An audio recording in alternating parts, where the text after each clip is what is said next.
La empresa sobre la cual estamos trabajando se trata de Confenalco Santander. Es la caja de compensación familiar líder del oriente colombiano, fundada en 1967 por un pequeño grupo de empresarios que visionaron seguridad, bienestar y progreso para las familias santanderianas. Su función primordial es administrar y distribuir subsidio familiar a los trabajadores de las empresas afiliadas, contribuyendo de esta forma al mejoramiento de las condiciones de vida de sus familias, mediante los programas en educación formal, salud, recreación, mercadeo y turismo. Los ingresos que percibe la organización para su sostenimiento corresponden al 4% de los aportes que realizan las empresas, excepto para los servicios autocosteables como lo son vivienda, salud y crédito social. Es una entidad sin ánimo de lucro y está sometida a vigilancia y control de los organismos de control del Estado. ¿Qué es un contrato de trabajo? Es un acuerdo mediante el cual una persona natural se obliga a prestar un servicio a otra persona, ya sea natural o jurídica, bajo la continuada subordinación de ésta y mediante el pago de una remuneración. ¿Cuáles son los elementos del contrato de trabajo? Atendiendo lo previsto en el artículo 23 del Código Sustantivo de Trabajo, un contrato laboral está conformado por los siguientes elementos que lo definen como tal. Prestación personal del servicio. Este precepto supone que el trabajador debe prestar sus servicios de manera personal al empleador, es decir, no puede realizarlos a través de terceros. Subordinación. Este elemento supone la ejecución de labores bajo el mando de un superior en el sitio de trabajo o fuera de este. Se caracteriza, entre otras cuestiones, por el cumplimiento de las órdenes recibidas de un horario y por el suministro de materiales de trabajo por parte del empleador, para que el trabajador pueda ejecutar la actividad. Remuneración. Este elemento es lo que se denomina salario y debe ser pagado al trabajador como contraprestación por sus servicios. Formas del contrato de trabajo. Las formas del contrato de trabajo corresponden a la forma en que se formaliza la vinculación y según el artículo 37 del Código Sustantivo de Trabajo existen dos formas, el verbal y el escrito. El contrato verbal es aquel en el que no existe un documento escrito mediante el cual se establezcan las condiciones en las que se va a desenvolver la relación laboral convenida entre trabajador y empleador. Cabe señalar que este tipo de contrato tiene la misma validez ante la ley y goza de las mismas garantías que un contrato escrito. No puede dejar de tenerse en cuenta que los contratos verbales son, en estricto sentido, a término indefinido, como a su vez lo señala el artículo 47 del Código Sustantivo de Trabajo, norma en la que se establece que los contratos a término indefinido pueden constar o no por escrito, y que estos durarán mientras subsistan las razones que dieron origen al vínculo laboral. De lo contrario, solo ante la justificación de una causa que lo dé por terminado se finalizará. Según el contrato celebrado entre las dos partes, como se trata de un contrato de trabajo a término fijo, como su nombre lo indica, tiene como principal característica que de antemano se conoce su duración, pues desde que se firman las partes se conoce cuánto tiempo estará vigente el contrato, vigencia que podrá ser modificada mediante la renovación. Otra característica esencial es que todo contrato a término fijo debe ser por escrito y está regulado por el artículo 39 del Código Sustantivo del Trabajo, y todo lo que se acuerde debe quedar contenido en un documento que aparte de la firma del trabajador y empleador no requiere formalidad alguna para su validez, por lo que constituirá prueba por sí sola para cualquiera de las partes. Partes de un contrato de trabajo. El contrato se acoge a la legislación colombiana regulado por el Código Sustantivo del Trabajo en su artículo 22. Descripción general del contrato. Los suscritos, que son el empleado y el empleador, La clase de contrato corresponde a la forma en que se formalizará el contrato. El cargo es la ocupación que va a desempeñar el trabajador. Lugar en donde se contrata y se presta el servicio. Son las dependencias de la entidad o el lugar que el empleador determine, y cualquier cambio del lugar que implique cambio de ciudad se hará conforme al Código Sustantivo de Trabajo. Obligaciones del trabajador. Cumplir de modo estricto el Reglamento Interno de Trabajo, el Código de Ética Empresarial, Código de Buen Gobierno y las obligaciones consignadas en el artículo 58 del Código Sustantivo de Trabajo. Salario. Es el pago que recibe el trabajador por los servicios prestados. Jornada laboral. Es el periodo de tiempo en el que el trabajador desarrolla sus actividades por las que fue contratado. Justas causas de terminación de contrato. Son justas causas las contempladas en los artículos 62 y 63 del Código Sustantivo de Trabajo. Periodo de prueba. Es el lapso de tiempo en el que las partes se evalúan entre sí para determinar la conveniencia o continuidad del contrato. Invenciones y o descubrimientos.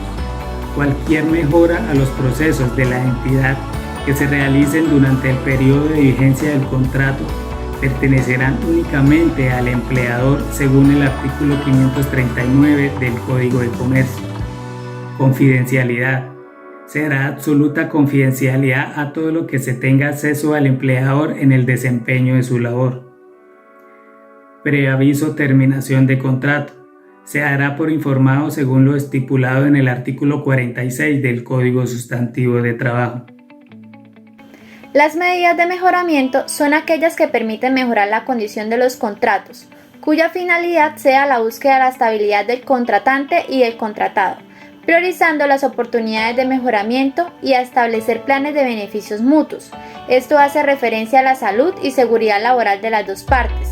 Para tomar las medidas de mejoramiento se debe de tener en cuenta el artículo 57 y 58 del Código Sustantivo de Trabajo, el cual contiene las obligaciones especiales del empleado y el trabajador.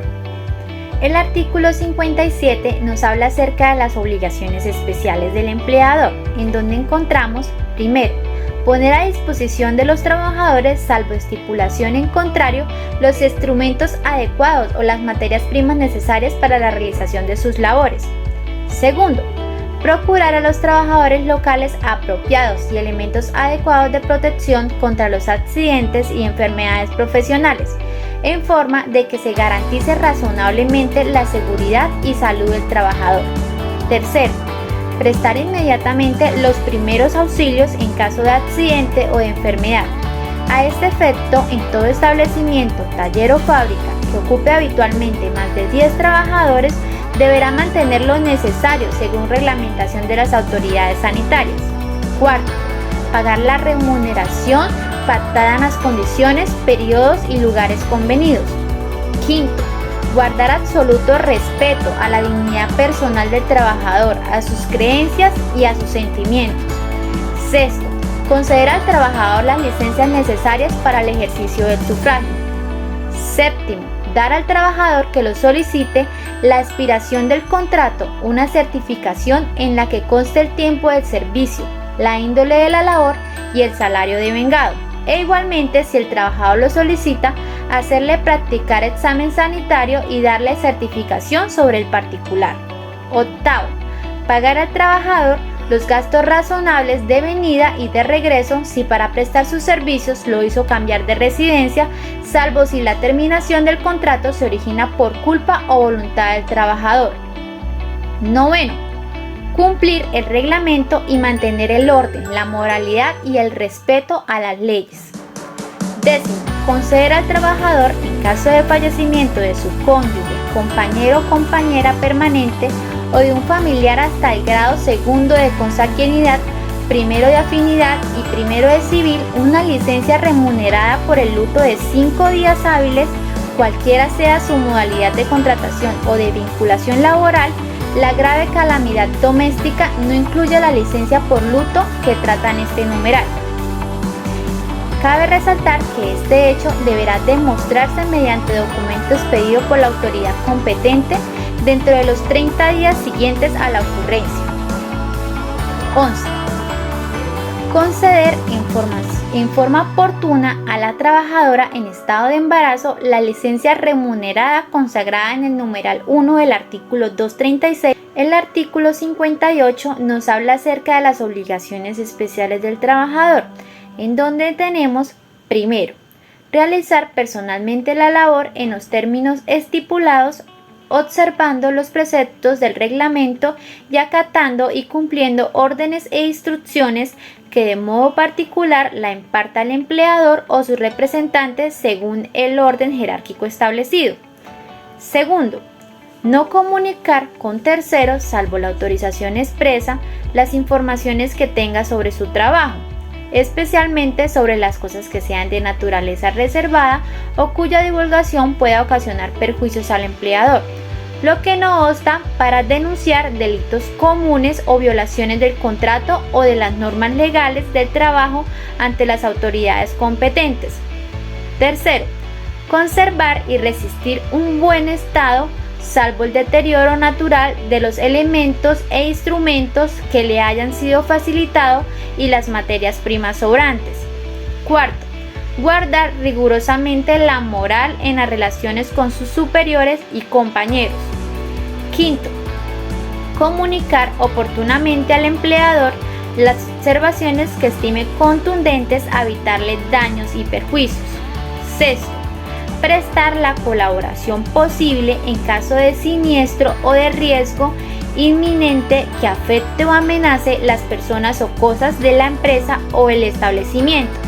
Séptima, observar con suma diligencia y cuidado las instrucciones y órdenes preventivas de accidentes o de enfermedades profesionales. Y por último, encontramos que la trabajadora en estado de embarazo debe empezar a disfrutar la licencia remunerada consagrada en el numeral 1 del artículo 236 al menos una semana antes de la fecha probable de parto. Aunque en condiciones normales un empleado puede ser despedido con o sin justa causa, pues el empleador cuenta con esa facultad como parte de un contrato que es bilateral y consensual, pero se puede optar por ciertas medidas que prevengan la desprotección laboral, como el cumplimiento con el periodo de tiempo de vacaciones, la implementación de contratos a términos indefinidos, la confiabilidad de la información, esta cuando existe larga permanencia de un empleado en la compañía, el lanzamiento de vacantes a personal interno y la concientización frente al cargo y su importancia, por ejemplo, las capacitaciones.